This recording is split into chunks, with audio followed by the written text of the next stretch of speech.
Did the last generation of fathers fail us? Anton Daniels makes a good statement. Let's see if he was right. OGs from yesteryear, they failed us. They lied to us. They told us happy wife, happy life. Yeah. They're the most disappointing generation that I've ever seen in my entire life. They fumbled the country. They said happy wife, happy life. They raised their daughters into being feminists. They lost control of their households. And then they gave us all of that same residual effects and all of those generational curses. And now we got to live with them, but we got to fix what it is. Nah, he's starting this off right. I can't disagree with anything he's saying because it's straight fact. That's why you see a lot of guys saying, I don't want to be what my father was. Or my father was a drunk and that's why I don't drink anymore. Or my father wasn't there for me and that's why it is that I treat my kids so well. We trying to fix all of the stuff that they did, and then the next generation is going to be the recipients of our greatness if we go about doing it the right way. But the last generation is the ones that failed us. They were the most free generation to do what they wanted to do. They had all of the opportunity. They had the jobs. They had the benefits. They had the unions. They had every single thing that you could possibly have to be able to level up and become great and leave us a legacy, and they fumbled the bag. Okay. Anton Daniels made some great points. Let's see what the comments have to say about it. We have Michael Bassett. He says, happy wife, happy life. Might have been okay back in the day. Ha ha ha. Women of the modern era don't deserve that for the most part. And I agree. The majority of modern women, when you gave them too much power, that's what destroyed the marriages and the happy homes where we were trying to appease them and put them on a pedestal. And the proof doesn't lie. The proof is in the lack of relationship quality, the lack of loyalty in marriages today. When you try too hard to make a woman happy, most men of this generation are finding out that it doesn't work. A woman has to see you as above her. If you put her above you and put her on a pedestal, the relationship is doomed to fail. You also have T Magic says, present moms do just as much or more damage than an absent father. And this is a fact that most women will deny, but it's the truth.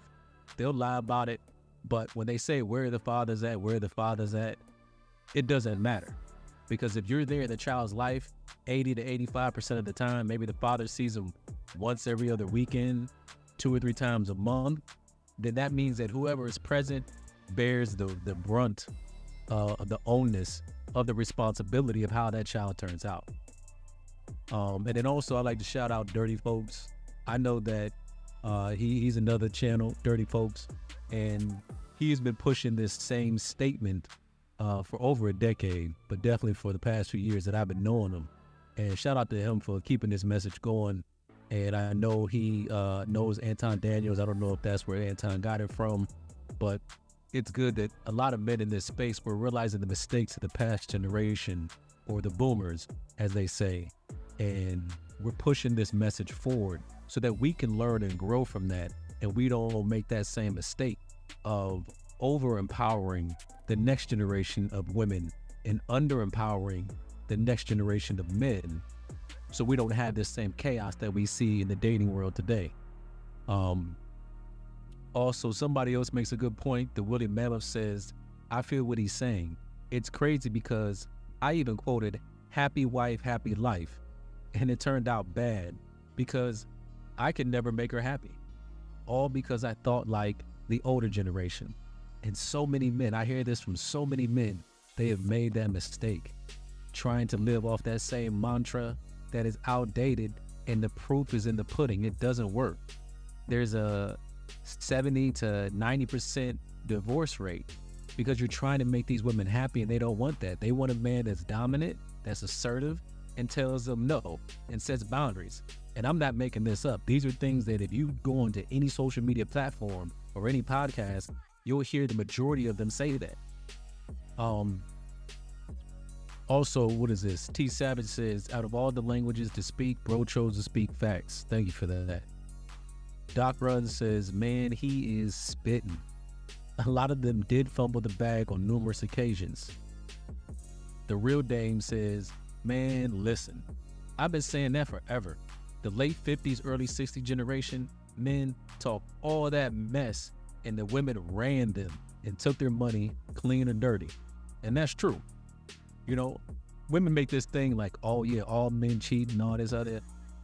The majority of men are not cheaters and players. They're good men.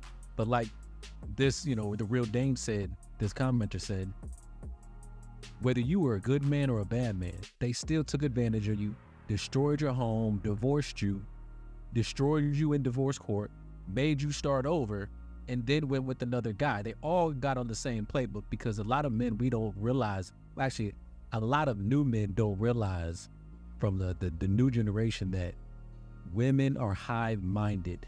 If one does it, the rest of them want to do it, or they want the ability to be able to do it later. So once they started this game and they said, oh, I get incentivized to break the marriage up and break the family up, they've been doing it since the 60s.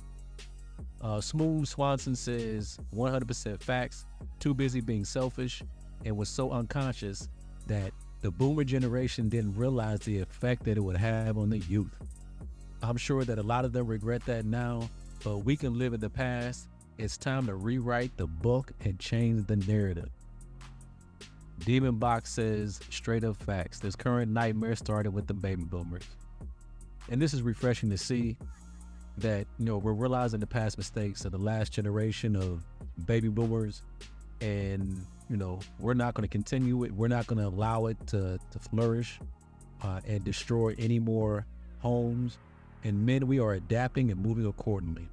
It's never happy wife, happy life anymore. It's happy spouse, happy house. And it's also never pedestalize a woman, never put her above you. The only thing that should be above you is your purpose, or if you're religious, your religion, and then she should be up under that. If anything, you might even put your kids up under that and then put her third. Your priority list is up to you, but she should never be above you and your purpose. So yeah, keep that moving forward. Let me know what you guys think about this.